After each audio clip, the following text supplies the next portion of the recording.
നടൻ ശിവാജി ഗണേശിന്റെ വീട് കണ്ടുകെട്ടാനുള്ള ഉത്തരവ് പിൻവലിച്ചു. നടൻ പ്രഭു സമർപ്പിച്ച ഹർജിയിലാണ് മദ്രാസ് ഹൈക്കോടതിയുടെ ഉത്തരവ്. വീടിന്റെ ഏക ഉടമ നടൻ പ്രഭു ആണെന്നും മദ്രാസ് ഹൈക്കോടതി വ്യക്തമാക്കി. ലീഗൽ ഡെസ്കിൽ നിന്നും ഷബ്ന സിയാദാണ് ഈ വാർത്തയുടെ കൂടുതൽ വിശദാംശങ്ങളുമായി ചേരുന്നത്. ഷബ്ന, കഴിഞ്ഞ കുറച്ചു കാലങ്ങളായി ഒരു കേസ് ഇത്തരത്തിൽ വാദമുണ്ടായിരുന്നു. അതിലാണോ ഇപ്പോൾ ഒരു തീർപ്പ് ഉണ്ടായിരിക്കുന്നത്? ഹൈക്കോടതിയുടെ ഉത്തരവ് ഏതു രീതിയിലാണ്?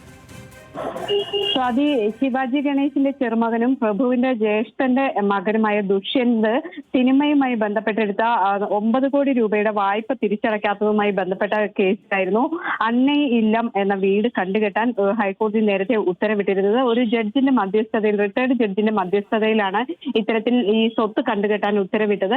ഇതിനെതിരെ പ്രഭുവാണ് മദ്രാസ് ഹൈക്കോടതിയെ സമീപിച്ചത്. പ്രഭു ഹർജിയിൽ പറഞ്ഞിരുന്നത് തന്റെ സ്വത്താണ് ഇത്, തന്റെ സഹോദരൻ ഈ സ്വത്തുമായി ബന്ധപ്പെട്ട് യാതൊരു പങ്കാളിത്തവും അല്ലെങ്കിൽ ബന്ധവും ഇല്ല എന്നതായിരുന്നു. അതിപ്പോൾ മദ്രാസ് ഹൈക്കോടതി ശരിവെച്ചിരിക്കുന്നു. നടൻ ശിവാജി ഗണേശന്റെ വീടായിരുന്നു ഈ അന്നൈ ഇല്ലം. അത് പ്രഭുവിന്റെ ഉടമസ്ഥതയിലുള്ളതാണ് ഇപ്പോൾ. അതുകൊണ്ട് തന്നെ ഈ ഇല്ലത്തിന്റെ ഉടമ പ്രഭു ആണ് എന്ന് കോടതി വ്യക്തമാക്കി. ഏതായാലും ഇത് വലിയ തർക്കത്തിലേക്ക് പോയൊരു വിഷയമായിരുന്നു ഈ അന്നൈ ഇല്ലവുമായി ബന്ധപ്പെട്ട്. ഇപ്പോഴേതായാലും പ്രഭു തന്നെയാണ് ഇതിന്റെ ഉടമസ്ഥൻ. അതുകൊണ്ട് ഈ കണ്ടുകെട്ടാനുള്ള ഉത്തരവ് റദ്ദാക്കുന്നതായി ഹൈക്കോടതി വ്യക്തമാക്കുകയും ചെയ്തു. ശരി ഷബ്ന, നടൻ ശിവാജി ഗണേശിന്റെ വീട് കണ്ടുകെട്ടാനുള്ള ഉത്തരവാണ് പിൻവലിച്ചിരിക്കുന്നത്. മകനും നടനുമായ പ്രഭു സമർപ്പിച്ച ഹർജിയിലാണ് മദ്രാസ് ഹൈക്കോടതിയുടെ ഉത്തരവ്.